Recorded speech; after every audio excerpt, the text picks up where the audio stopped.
Good evening, morning, or afternoon. I first wanted to wish you all a very late but very happy holidays, as well as a really happy new year. Every single time there's a new year, I can't help but reminisce of just kind of the previous years and the previous phases I've had in my life and kind of how they impacted me today or how things would be today. And definitely one of them that sticks out to my mind is my rebellious preteen years. Since it was during COVID-19, I found a lot of comfort inside the online realm, more specifically with online friends. I would find these friends through different games that I played like Genshin Impact or Roblox, and I would spend hours, and I mean hours, talking to them. Now, as you guys can imagine, my mom was definitely not happy with this whatsoever because she always drilled into my head to be careful with whoever I talk to online because you never really know if they are who they say they are, and they could always be a predator looking for their next prey. And I invite you guys to think back to that time too, and maybe you guys had a similar experience as me. Maybe someone wasn't like they seem to be at first, but I definitely don't think any event is as sinister as this one. Now, imagine you come back from school and you get a notification, it's actually pretty late at night, of your friend, and he's calling you. You respond to the call, and all you hear is silence for a little bit, and then, "I'm sorry. Goodbye." And then your friend just abruptly hangs up on you. Then you receive 3 different messages from him. There are 3 pictures, and they shock you. One of them is of a kitchen knife covered in blood. The second one is of a woman lying in her bed, stabbed, dead.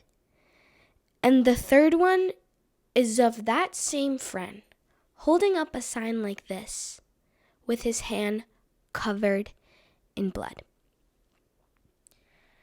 This is the case of Derek Rosa. It's just after 11:30 in Hialeah, Florida, and a newborn baby girl is asleep in her crib. She is only 14 days old.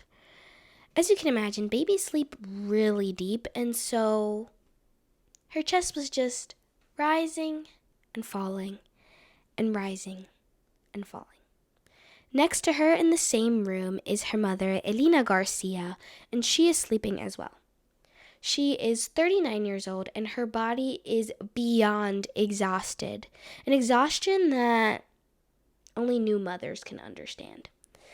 And it's the kind of exhaustion that just pulls you into a deep and dreamless sleep.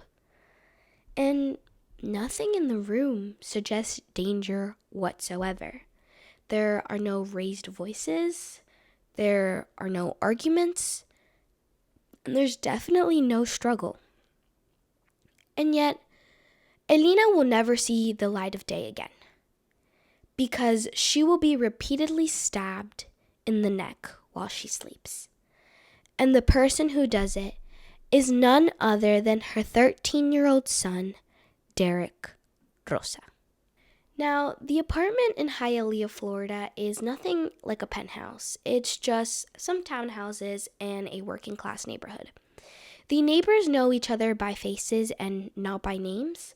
And inside of said apartment only lived 4 people. Elena Garcia, her newborn little daughter, Derek Rosa, her son from a previous relationship, and Elena's husband, Derek's stepfather, a long-haul truck driver, Frank Ramos. Now, on paper and by relatives, Derek is a good kid. He's kind of the definition of a normal kid. He's quiet, he's polite, he seems to have a good relationship with both his stepfather and his mom, and he's very well-mannered. Teachers describe him as respectful in the classroom, and he always pays attention, while neighbors call him meek and mild. He would never hurt a fly. There's no prior trouble with the police. There are no known mental health diagnoses. All in all, Derek is, on paper, a normal kid. And yet, sometime after midnight, Derek will walk into his mom's room carrying a knife. On October 13th, 2023, it was a very normal day for both Elena and Derek. Derek would go to school on the school bus to I Matter Middle High in Hialeah, Florida. And as an 8th grader, he had a pretty calm day. There were barely any work in any of his classes, but then again, Derek was never an honor student. He was just a normal kid. He later came back home on the school bus, and he didn't leave his house whatsoever, or the apartment whatsoever. In fact, he just stayed at home for the rest of his day. He later tells his mom that he's going to be going to bed, and it's around 9 p.m. The strange part is, Derek never actually goes to bed. He gets out of his room in the middle of the night. It's around 2:39 a.m. He grabs a 9-inch pink handle kitchen knife, and he slowly creeps into his mom's room and spooks up on her. But he doesn't wake her up. In fact, he lifts up this kitchen knife, places it directly above her neck, and starts stabbing her repeatedly 46 times.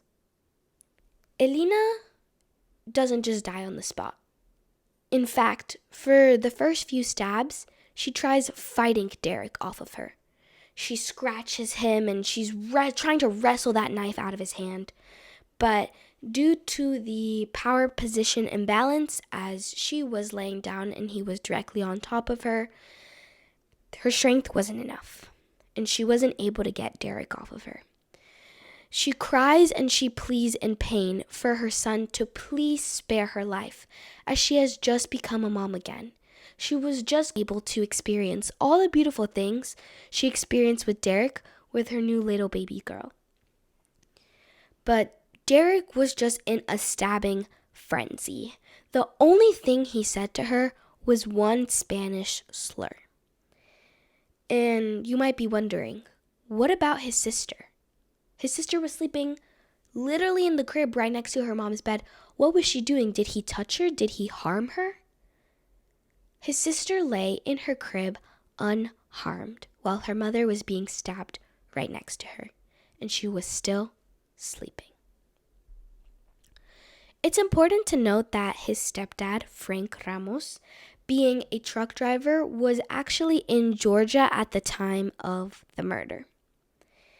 Now, Derek moves on with his plan, and he goes into his parents' closet, and he brings out a gun and puts it in the magazine. Now, he has the choice of choosing between two different guns that his stepdad owns. One of them being a Glock 19 and the other one having a silver slide with a dark blue handle. He slowly takes the gun out of the magazine, puts it right onto his temple, and he pulls the trigger. Slowly, and he hesitates. He then realizes, I don't want to die. Derek, at the end, doesn't follow through his plan and doesn't kill himself. He intended to end the life of both his mother and himself that night, but he just couldn't shoot. Instead, he decides to pick up his phone and call one of his online friends that goes by the name tag Sweden. Now, it's interesting to point out that Derek cannot tell investigators his online friend's real name. In fact, after knowing this said Fred, Sweden, for 3 years, Derek never actually knew anything about him, didn't know his real name, never seen his face, and they never really once shared personal information. Both him and Sweden communicated through Discord on his cell phone, and the interesting part is that Sweden isn't a gamer tag. It's just a name that Derek made up for him. He then proceeds to call Sweden. I killed my mom. I took a kitchen knife and I stabbed her dead. Goodbye. I'm sorry. And he hangs up the call. Later, he sends 3 pictures to Sweden, 2 consisting of his mom's body and the kitchen knife, and 1 of himself. And this is a selfie of him sticking out his tongue and holding kind of a surf's up position of his hand like this, and he's staring lifelessly at the camera with his hand covered in blood. Sweden then replies to these pictures, "Man, I can't believe it." Derek then decides to call 911 on himself, and it makes it definitely one of the most chilling calls recorded. He tells the cops that he killed his mom right off the bat. The dispatcher asks him for his home address, and in distress, he tells her, I don't know it. He starts rummaging through old mail, trying to find mail in the drawers. He's trying to find any identification that would tell dispatchers exactly where he's located. What is your address? I don't know my address. Okay, I need you to go and find me your address, because I don't know where you are right now, okay? Okay. I'll try to find a mail. Okay, try to find a mail, please, can you? After finding said old mail, he describes his plan and how he was going to stab his mom and then kill himself. Did you cut her neck? The dispatcher asks. Yeah, I cut her neck. I killed her, cutting her neck. Where is your sister? She's in her crib, sleeping. How old is she? She's only like a week, 2 weeks old. Did you touch her? No, I didn't want to touch my sister. Is your mom breathing, Derek? She's dead. I have the gun with me. I was going to shoot myself, but I didn't. Do you think we can help your mom? Miss, she's dead. I need to know if your mom is breathing. She's dead, miss. I need you to get me the address. Someone's calling my mom. What do I do? Don't pick up. I need you to get me your address. That's what I need. Okay. I'll try to find it. Wait.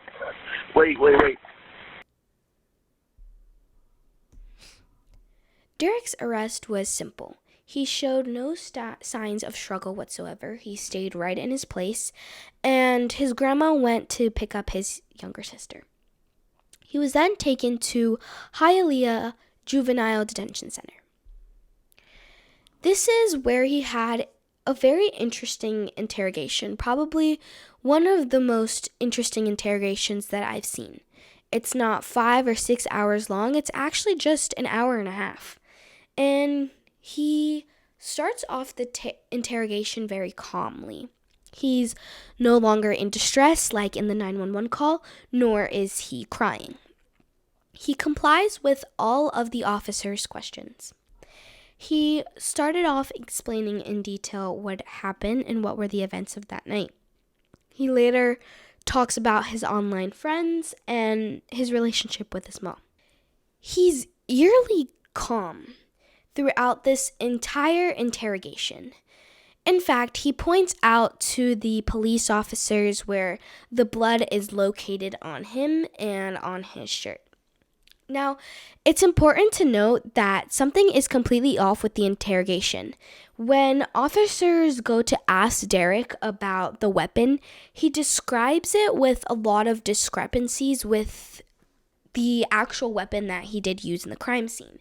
He said it was a big kitchen knife and even measures it out in his hands like this. And he also said that the handle was purple, when in fact the kitchen knife was not big whatsoever. It was quite a small kitchen knife and the handle was pink. What type of knife was it? Do you know? It was just a big size kitchen knife. That big? Yeah.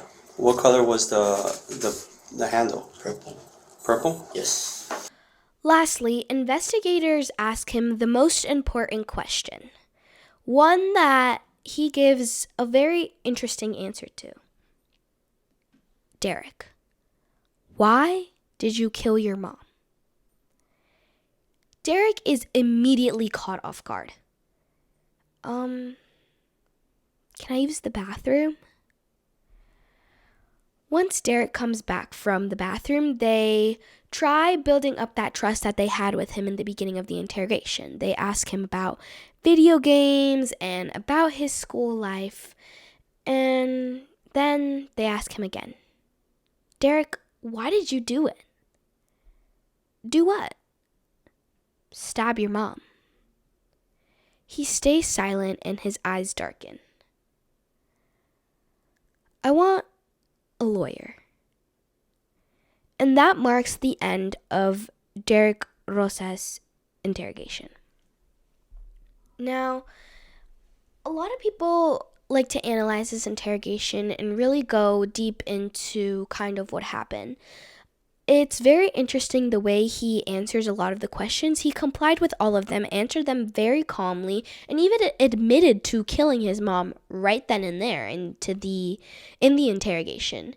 He has already compiled so many evidence for prosecutors, but the one thing that he is just not able to answer whatsoever is the motive for his stabbing, the motive for his attack, the motive for his killing, and just like why his mom and why not his mom and his sister if he was really going into a killing spree rampage.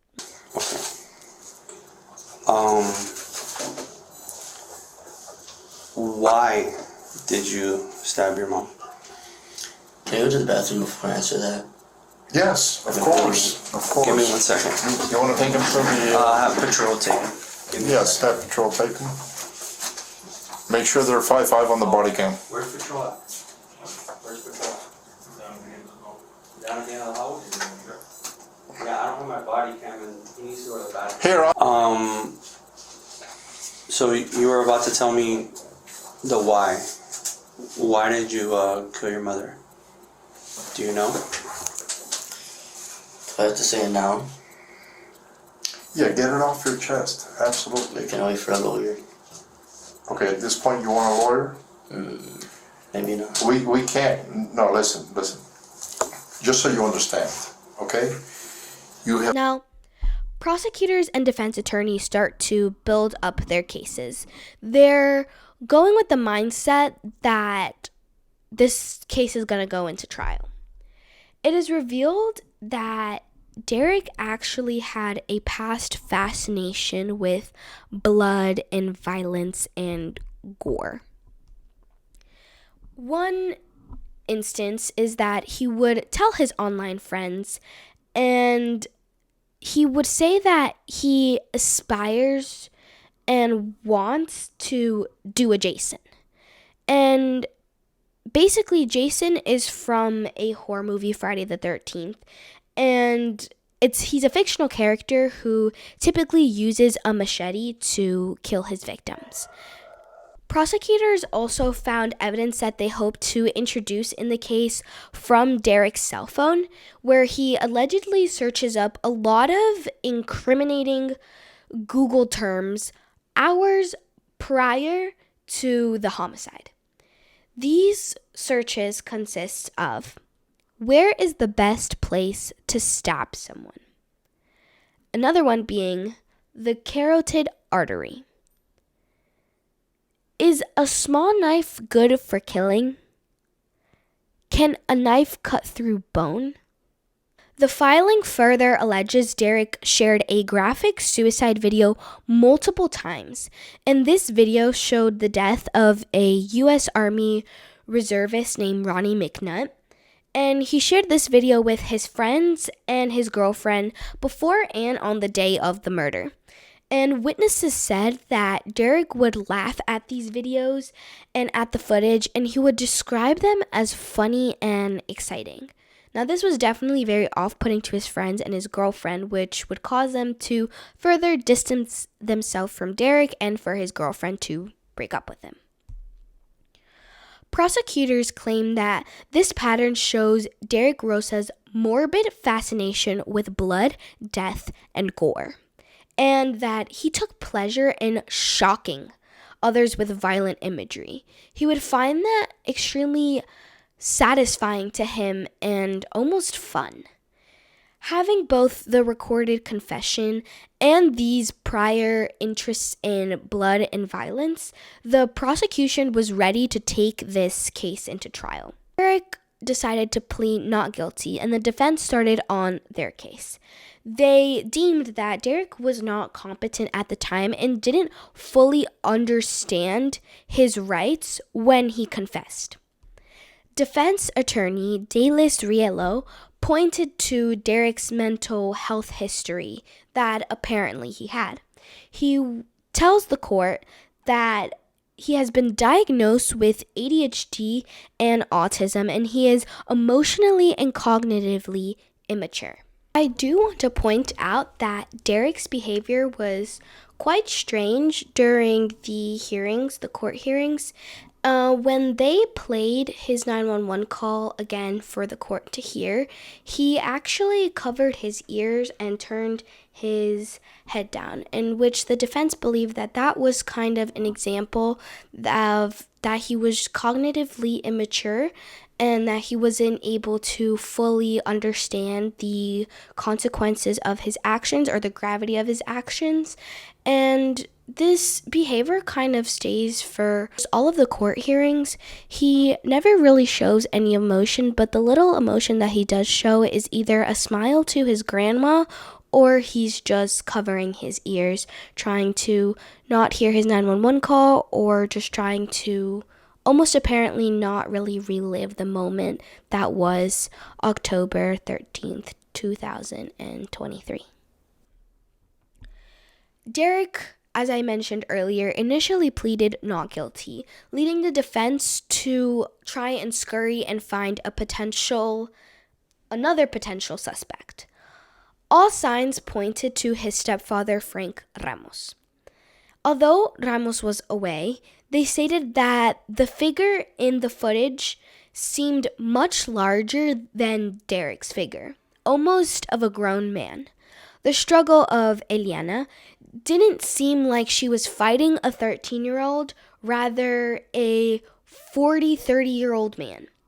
Not to mention that immediately after Ilana's murder and death, Ramos brought back a secret girlfriend that he had in Cuba.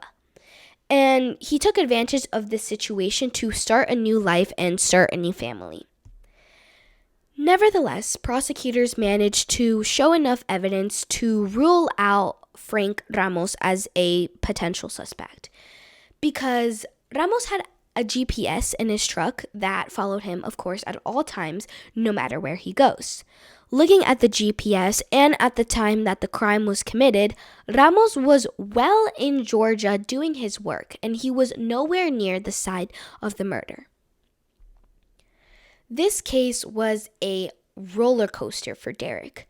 His initial lawyer, Jose Baiz, known to defend high-profile criminals like Aaron Hernandez, stepped down from the case, stating that the judge was difficult to work with and that he was losing money, as he was doing part of this work for free and because he wanted to help defend Derek. This took a huge blow on the defense, leading for Derek to just plead guilty to second-degree murder charges January 16th, 2026. He will serve 25 years in prison with 20 years on probation and absolutely prohibited from seeing his younger sister. Before closing off, Frank Ramos decided to give a heartbreaking statement to Derek. He says, and I quote, "Nothing justifies what you did," as he spoke through a Spanish translator in court. "Your mother was a loving mother and a dedicated person. Losing her destroyed our family and changed our lives forever," end quote. Now, since this case never went into trial, we kind of get a gist of what both sides wanted to prepare. The defense wanted to plead that he was not conscious at the time, and I believe they wanted to do kind of an insanity plea, and they wanted to dial it down and made it seem like at the time of the murder and the attack, he was not very conscious. He was just in a frenzy, and they even tried seeing if the online friend had any influence whatsoever into the attack. As for the prosecution, we can see that their case starts building up a lot on the past history and fascination that he had with violence and gore, as well as his cell phone search, Google searches, and just the footage and the fact that in interrogation, he did say that he committed the crime. Now, this case actually went pretty viral online, and many netizens had mixed feelings about it. Some netizens believe that Derek is completely innocent and he was a puppet behind the mastermind of his stepfather. They believed how it was really easy to groom a 13-year-old kid. One Reddit user said, "My suspicion is that there's an unknown third party who might have encouraged him to do it. I keep thinking it's the biological father or the stepfather, but I remember that when I was a child, I was also extremely gullible. Even at 15 years old, I was groomed by a lot of elders at my church. They made me do things I didn't want to do. Nothing bad, but things kids wouldn't usually do and think. I was essentially brainwashed, and I believe the kid's father or his unknown online friends had something to do with it." Others state that if he truly killed his mother, he would be doused in blood and not just tiny blood stains that he had on his shirt. A lot of people say that he could have actually probably changed his shirt before he called 911, but they believe that there should be pools of blood and he should have been drenched in blood since he stabbed his mother 46 times. But at the end of the day, he only had some speck of his mother's blood on his shirt. On the other hand, many compared him to notorious serial killers. One Reddit user claimed that his biological father and mother have supported him, and with his father delusionally saying that they hope that he will be let free so that he can put this behind him and move on. When this case is just a gold mine of evidence of premeditated murder with no remorse. That's what one netizen said. Another netizen said that this was very much Ted Bundy or Richard Ramirez type of killing, especially because he had a lot of fans on TikTok. And it was largely of middle-aged Hispanic mothers saying that they want him so badly to be declared innocent on the basis that he is just a child, and that many of the videos actually infuriate a lot of people. It is definitely not uncommon to see a child commit such a heinous murder, and it's always really interesting to dive in deeper and see how or whom this violence is caused to, and it is almost always their parents. Now, because this case never went on to trial, we never got to see full evidence or full history of information that he had with his mom. It could be that Derek had a very troubled past or a troubling relationship with his mom, and such hate drove him to kill his mom. But then again, we will never know, as he did plead guilty, and like I said, this case never went into trial. So a lot of the evidence just never came into light. And what we do know, and with what a lot of witnesses have said and the evidence that we do have, we can't prove that he had a bad relationship with his stepfather or his mother. They're obviously very polarizing views, and I'd be really interested to hear what your thoughts are specifically onto this case. Let me know in the comments down below, and I really hope this video was thought-provoking for you guys. While you're at it, make sure to leave some suggestions in the comments of what other cases you would like for me to research, dive in deeper, analyze, and give my commentary to. Remember to be safe and be careful who you friend online. You never know if they could be the next serial killer, or maybe they're just not exactly who you think they are.